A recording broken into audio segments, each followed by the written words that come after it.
Samira, obrigado a você, obrigado pelo esforço que eu tenho acompanhado e posso testemunhar que tem sido grande no sentido de efetivamente levar e manter a causa ambiental viva dentro de uma Brasília, como você diz, que é a capital dos lobbies.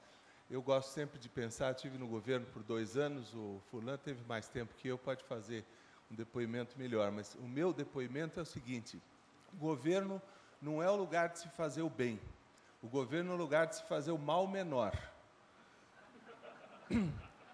O governo é o lugar onde se tem um conjunto enorme de lobbies atuando sobre as esferas decisórias, enorme, e raramente esses lobbies estão indo na direção da proteção do bem público e do interesse público, do interesse coletivo. E, nesse sentido, resistir é uma função governamental extraordinariamente importante, especialmente num tema como o da sustentabilidade, que é um tema que nós sabemos que é cheio de contradições.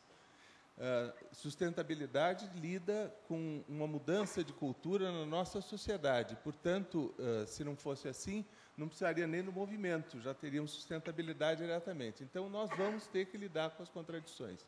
Eu tenho uma pergunta feita aqui pelos moldes normais da conferência, por escrito, queria elogiar ao presidente do Ethos, meu amigo Ricardo Yang. Aqueles que estão perto sabem que ele tentou fazer a pergunta verbalmente e o moderador aqui não deixou. Então, a pergunta é a seguinte: Samira, você está no governo e Furlan, você foi ministro até recentemente. Os pontos de vista de vocês são muito parecidos. No entanto, o governo parece muito dividido entre o plano de aceleração do crescimento e a agenda ambiental. Como vocês avaliam esse racha e como vocês acham que pode ser superado? Furlan. Bom, todo mundo sabe que a composição ministerial é fruto de uma coalizão política onde há a participação de diversos partidos políticos, diversas regiões do Brasil e de diversas tendências também do eleitorado brasileiro. Então, o presidente Lula estimula o contraditório. Muitas vezes, as reuniões se prolongam, entram na noite pelo estímulo ao debate, tá? O jantar. Então, esse contraditório tem a parte boa. Do outro lado, muitas vezes, ele leva a um prolongamento do debate e a decisão, às vezes, não chega. Na questão dos transgênicos, por exemplo, o Ministério ficou claramente dividido entre posições que eram defendidas por, vamos dizer assim, conservacionistas ou ambientalistas e desenvolvimentistas.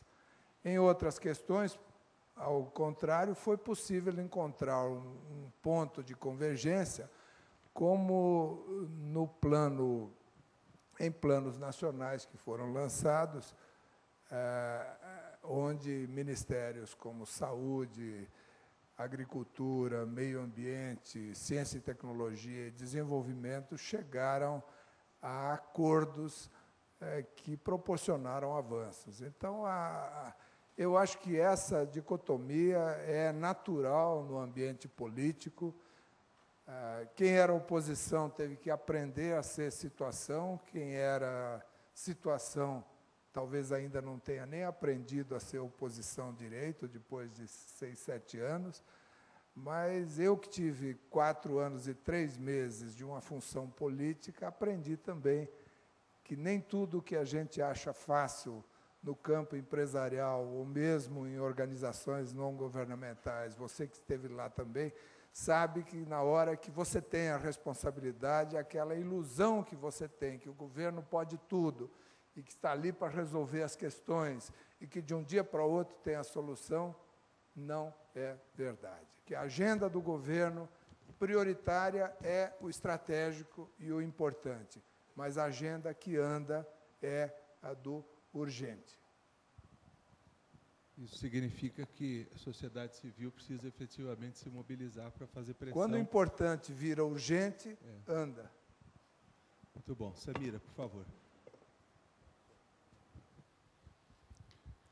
Bom, eu acho que o engajamento da sociedade é a chave. Tanto o parlamento brasileiro como o alto escalão do governo, ele é atento à reação da sociedade. Porque, evidentemente, toda a cúpula governamental se move dentro dos calendários eleitorais. Isso não há dúvida nenhuma. Então, embora se tenha uma visão de longo prazo e a exigência de que os governos fizessem seus planos chamados plurianuais de investimento, eles foram chaves para quebrar um pouco essa lógica do curtíssimo prazo, o fato é que se trabalha com calendário eleitoral. Então, eu acho que, quando chega, e eu acho que nós estamos vivendo um momento bastante favorável para a sociedade brasileira dizer não ao que ela não quer e sim ao que ela quer, porque justamente o debate sobre as eleições foram antecipados. Antecipados em função da crise, antecipados em função das conflitividades que o PAC está gerando. Então, eu acho que é o momento da sociedade dizer para onde ela quer ir. E é como disse o Furlan, a coalizão que vai se formar no novo governo, que será novamente um governo de coalizão, não tenhamos dúvida, ela vai expressar esses acordos que muitas vezes não são explícitos, no sentido de que eles estão nas páginas dos jornais, mas que, sem dúvida, eles são feitos. E são feitos com a participação do empresariado, e são feitos com participação da elite política. Então, eu vejo que o contraditório, assim, olhando para a sustentabilidade, o contraditório ainda é a estrada que nós vamos trilhar por muito tempo. Então, encontramos na roda de diálogo. Até a próxima.